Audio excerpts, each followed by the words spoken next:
હવે નેક્સ્ટ છે થર્ડ નંબરનો 8, 9 અને 25 નો ગુસા અને લસા. હવે 8 છે તો આપણને ખબર છે 8 કેવી સંખ્યા છે? બેકી સંખ્યા. તો 8 ને 2 વડે ભગાય તો 2 ચોક 8 અને 4 નો શું થાય? અવિભાજ્ય હોય 2 દુ 4 બરાબર અને 2 એકુ 2. એ જ રીતે 9 છે તો 9 કેવી છે? એકી સંખ્યા છે એને 2 વડે ભગાશે નહીં. તો આપણને ખબર છે 3 કરી 9 3 એકા 3 25 છે એનું શું થાય?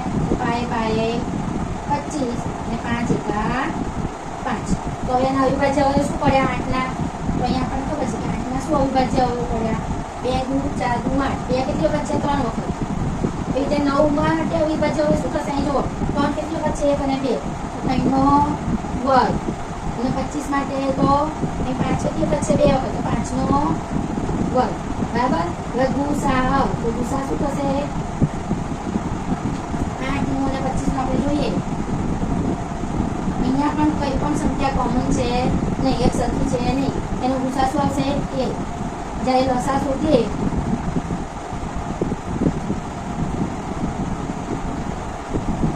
શું છે લસા? તો 2 ની 3 ઘાત ગુણ્યા 3 ની 2 ઘાત ગુણ્યા 5 ની 2 ઘાત. બરાબર. બધુંનો વાલો એક વખત એટલે બધું અલગ અલગ છે અને બધાની જેટલી ઘાત છે એટલી. 2 ની 3 ઘાત શું થાય? 8.